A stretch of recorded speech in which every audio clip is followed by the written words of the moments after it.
Hello दोस्तों, तो बढ़ते हैं इस सीरीज के 15th एपिसोड की तरफ। वीडियो पसंद आए तो वीडियो को लाइक, चैनल को सब्सक्राइब और हो सके तो एक प्यारा सा कमेंट भी जरूर कर दिया करें। एपिसोड की शुरुआत में श्यानदाई वीडियो बना रही थी कि बेहतर है एक दूसरे से बात करके अपनी मिसअंडरस्टैंडिंग्स को क्लियर करें और उसी से ही शादी करें जिससे आप प्यार करते हैं। तो फिर मिलते हैं हमारी अगली वीडियो में और अभी के लिए बाय बाय। श्यानदाई के फैंस उससे पूछ रहे थे कि क्या आपने अपने एक्स बॉयफ्रेंड के साथ पैचअप कर लिया है। इसने रिप्लाई दिया कि ब्रेकअप तो एक मिस्टेक था और अभी तो मैं बहुत अच्छे मूड में हूँ क्योंकि मेरी बर्थडे आने वाली है, और जब मैं बैड मूड में भी थी तब भी मैं घर में रहकर सारा दिन स्नैक्स ही खाती रहती थी। स्नैक्स का सुनकर किसी ने कमेंट किया कि ऐसा लग रहा है शिहा बहुत चबी गर्ल होगी, और जब श्यानदाई ने ये कमेंट पढ़ा तो कहने लगी कि किसको कहा तुमने मोटी। पर जब उसने अपने स्नैक्स देखे और अपने पेट को देखा तो उसे भी अपना आप मोटा नजर आ रहा था। जल्दी जल्दी से अपना वेट मैयर करती है जो कि वाकई में ही बढ़ चुका था। अब वो बेड पर आकर सोच रही थी कि क्या करूं, मैं जियान के सामने ऐसे तो नहीं जा सकती। साथ ही वो एक सीन इमेजिन करने लगी जहां जियान ने भी उसके निकले हुए पेट को ऑब्जर्व कर लिया था। इवन के उसके चीक्स भी बहुत मोटे नजर आ रहे थे। प्रेजेंट में वो ऊंची आवाज लगाते हुए कहने लगी कि नहीं, ऐसा नहीं हो सकता।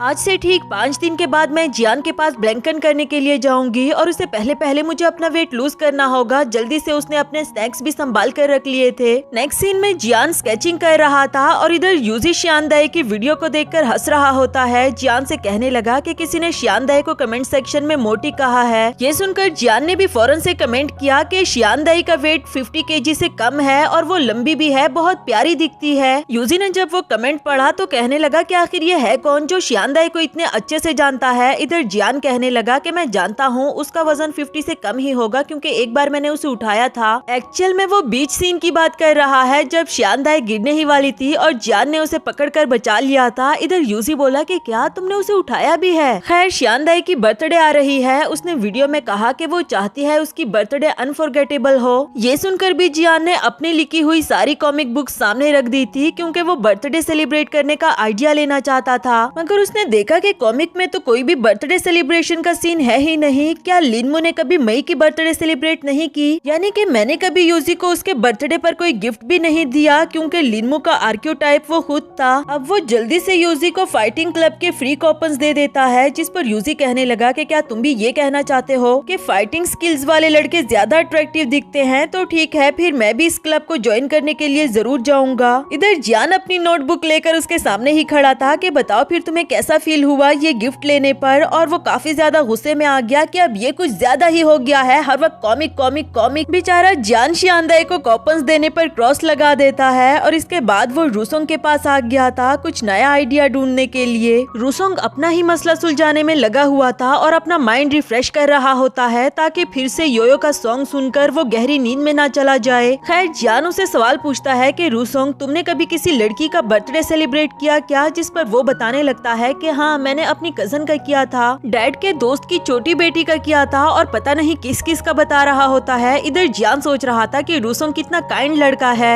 रूसोंग बताते बताते वहीं पर सो गया था और जियान ने जब उसे देखा तो वो हैरान हो गया कि अभी तो कोई गा भी नहीं रहा फिर भी ये सो गया। मुझे ये फैन ऑफ कर देना चाहिए वरना तो इसे ठंड लग जाएगी। वो फैन ऑफ करने के लिए दूसरी तरफ जाता है, तब तक यहाँ पर योयो आ गई। वो देख रही थी कि यहाँ पर कोई खेल क्यों नहीं रहा। पीछे से रूसोंग के टीम मेंबर्स भी आ गए जो योयो को देखकर वापस भाग जाते हैं, और इधर जियान ने भी उसे देख लिया था क्योंकि वो रूसोंग के करीब आकर उसके लिए गाना गाने लगती है। और बाद में वो खुद ही सोचने लगी कि मैं इसके लिए गाना क्यों गा रही हूँ, ये तो ऑलरेडी ही सोया हुआ है। फिर रूसोंग की जैकेट उठाई। इधर जियान सोच रहा था कि क्या वो रूसोंग के कपड़ों को चुराना चाहती है, जबकि उसने रूसोंग के ऊपर ओढ़ दी थी। इवन के उसके टीम मेंबर्स भी देख रहे थे, उनको भी यकीन नहीं आता कि क्या ये योयो ही है। तब तक रूसोंग को जाग आ गई थी और वो पूछने लगा कि क्या अभी अभी यहाँ पर योयो थी। तब तक जियान भी बाहर आ गया था। उसे खुद को भी समझ नहीं आती कि मैं क्या बोलूं, और योयो कहने लगी कि नहीं, यहाँ पर तो सिर्फ हम दोनों ही हैं, अब हम में से योयो कौन हो सकता है भला। रूसोंग को याद आया कि योयो की आवाज तो बिल्कुल भी अच्छी नहीं है क्योंकि उसने लास्ट टाइम सुना था, और अगर मैंने इसे कह दिया तो इसे गुस्सा आ जाएगा जाएगा, इसलिए उसे सॉरी करते हुए वहाँ से भाग निकला। इधर जियान योयो से पूछ रहा था कि आखिर तुम रूसोंग से ये सच्चाई कब तक छुपाओगी, और वो इवल की तरह हंसते हुए कहने लगी कि जब वो खुद ना कह दे कि वो योयो के बगैर नहीं रह सकता। और तुम रुको जरा, दिखाओ मुझे तुमने इस नोटबुक में क्या लिखा है। जियान ने गलती से उसे मैथ्स नोटबुक पकड़ा दी थी। उसे देखकर योयो भी मैथ्स की बातों को लेकर बैठ गई थी और वो भूल ही गई कि उसे जियान की नोटबुक देखनी है और वहाँ से चली गई। नेक्स्ट सीन में शियांदाई यूजी से पूछ रही थी कि जियान कैसा है, नहीं मेरा मतलब कि कॉमिक पे काम कैसे चल रहा है। यूजी ने बताया कि कुछ खास अच्छे से नहीं हो रहा, इवन कि उसने ब्लैंकन भी अच्छे से नहीं किया था और इसकी वजह से उसे एडिटर से डांट भी पड़ी। ये सुनकर शियांदाई सैड हो गई थी और वो कहती है कि मैं अगले हफ्ते से ब्लैंकन करने के लिए जरूर आऊंगी, लेकिन असल मसला ये है कि मैंने बहुत ज्यादा वेट गेन कर लिया है। यूजी उसका मुंह देखने लगा और फिर कहता है कि हाँ, थोड़ी बहुत मोटी तो तुम वाकई ही हो गई हो। वैसे मैं फाइटिंग क्लब ज्वाइन कर रहा हूँ, तुम चाहो तो मेरे साथ चल सकती हो। शियांदाई बोली कि यूँ कहो ना कि तुम्हें साथ चलने के लिए कोई चाहिए, और यूजी कहने लगा कि मत भूलो तुम मोटी हो गई हो। इस पर तो शियांदाई फौरन उसके साथ जाने के लिए मान गई थी। नेक्स्ट सीन में ये दोनों फाइटिंग क्लब ज्वाइन करने के लिए जाते हैं और मजे की बात तो ये है कि इस क्लब का ट्रेनर भी वही लड़का था जिसे यूजी पहले से ही जानता है। वो भी देखकर हैरान हो गया। खैर वो इन दोनों को इनिशियल एक्सरसाइज करने के लिए कहता है, जो कि एक पार्क के 5 चक्कर लगाने थे, वो भी भागते हुए। इन दोनों के लिए तो काफी ज्यादा थे, मगर अपनी इज्जत रखने के लिए दोनों ही भागने लगे। थोड़ी देर के बाद हम देखते हैं कि शियांदाई काफी ज्यादा थक चुकी थी और एक बेंच पर लेट गई। दूसरी तरफ यूजी ने भी थोड़ा ही आगे जाते वॉमिटिंग करना शुरू कर दिया था, पर जैसे ही लड़कियां उसके सामने आई तो वो हीरो बन रहा था, हालांकि उसकी अपनी हालत भी काफी ज्यादा टाइट थी। उधर वो लड़का शियांदाई से पूछता है कि आप ठीक तो हो ना, जिस पर वो बोली कि हाँ मैं ठीक हूँ। और तभी उसके कुछ स्टूडेंट्स उससे कॉमिक डिस्कस कर रहे थे कि ये वाला स्टेप कैसे करना है। शियांदाई को ये कॉमिक कुछ जानी पहचानी सी लगी और फिर उसे पूछ ही लिया कि क्या ये कॉमिक बुक आपने ही लिखी। वो बोला कि हाँ मैंने लिखी, और इधर शियांदाई को याद आ चुका था कि ये तो यूजी का ऑनलाइन फ्रेंड चेन है। नेक्स्ट सीन में वो यूजी के साथ चोरी छुपे कोल्ड ड्रिंक पी रही थी कि कहीं ट्रेनर उन लोगों को देख ही ना ले, क्योंकि ये हेल्थ के लिए अच्छा थोड़ी ना था। इसी दौरान शियांदाई उसे पूछने लगी कि इन लड़कियों को देखकर तुम शर्मा क्यों रहे हो, और वो बोला कि मैं शर्मा नहीं रहा, बस एहतियात कर रहा हूँ कि कहीं मेरी ऑनलाइन फ्रेंड इन लड़कियों में से कोई ना हो। वैसे तो चंचन नाम का यहाँ पर कोई भी नहीं है, लेकिन उसने मुझे कहा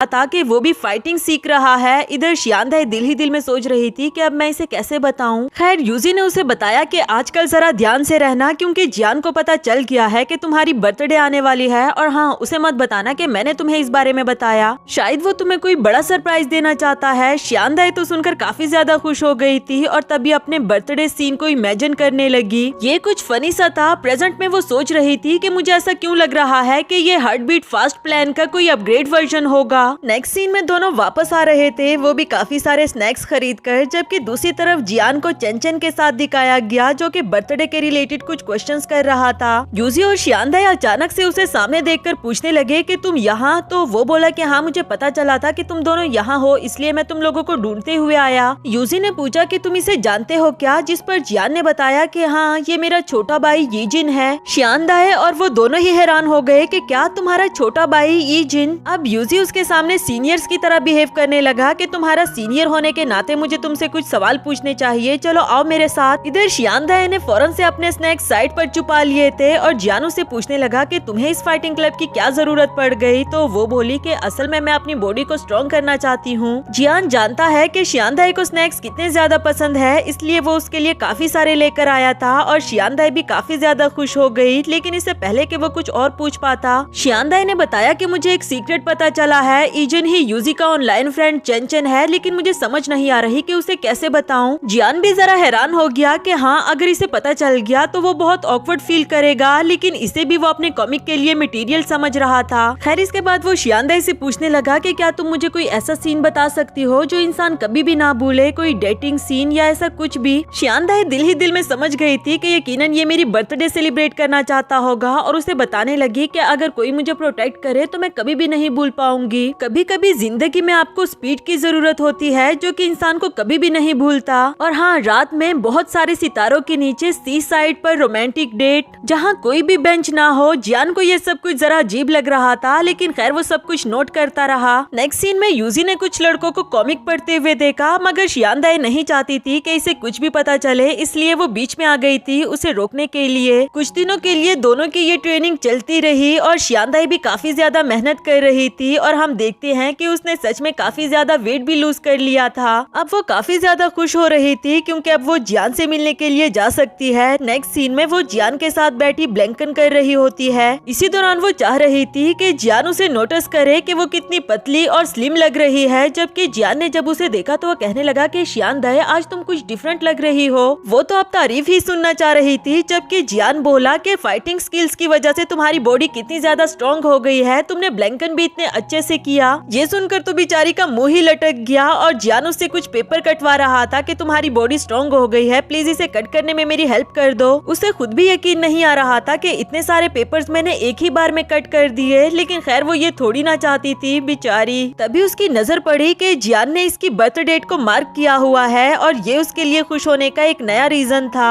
नेक्स्ट सीन में यूजी को लूदाओ के साथ दिखाया गया। अचानक से उसने लूदाओ की पिक्चर देखी तो उसे पूछने लगा कि क्या ये तुम्हारी पिक्चर है और ये टांगे भी तुम्हारी है। मुझे एक मजे की बात याद आई, गुचेन को ये लेग्स बहुत पसंद आई है और वो काफी अरसे से इस लड़की को ढूंढ रहा है, लेकिन उसे मत बताना कि इस बारे में मैंने तुम्हें बताया। लूदाओ को तो सुनकर यकीन ही नहीं आ रहा था कि उसे मेरी लेग्स पसंद है, ऐसा कैसे हो सकता है। नेक्स्ट सीन में रूसोंग की टीम को दिखाया गया, जो रूसोंग से कह रहे थे कि स्कूल एनिवर्सरी अगले ही मंथ है, हमें हर हाल में उसमें पार्ट लेना होगा और जीत के दिखाना होगा, लेकिन इस बार हम जीओए को बीच में मुसीबत बनाने नहीं दे सकते और ये सिर्फ तुम ही कर सकते हो, क्योंकि वो कल बहुत प्यार से तुम पर जैकेट ओढ़ रही थी। उसका ये जेंटल रूप हमने कभी भी नहीं देखा। इसका मतलब यही है कि वो तुम्हें पसंद करती है। जबकि रूसोंग को भी यूजी की बात आई जब उसने कहा था कि जीओए तुम्हें लाइक करती है। अब तो वो खुद को ही दोष दे रहा था कि नहीं नहीं ऐसा नहीं हो सकता, मैं योयो को धोखा नहीं दे सकता। जबकि उसके टीम मेंबर उसे देखकर सोचने लगे कि कहीं ये पागल वागल तो नहीं हो गया। खैर उसे अच्छे से समझा देते हैं कि तुम्हें जीओए को अपने प्यार के जाल में फंसाना होगा, इसमें हम सबकी बेहतरी है। रूसोंग ने जब पूछा कि तुम में से कोई क्यों नहीं कर रहा तो वो बोले क्योंकि हम सबकी गर्लफ्रेंड है और हम सब में से सिर्फ तुम ही सिंगल हो तो तुम्हें ही करना होगा। अब रूसोंग के पास भी सिवाय हाँ कहने के और कोई ऑप्शन नहीं था और इसी के साथ हमारा ये वाला एपिसोड भी खत्म हुआ।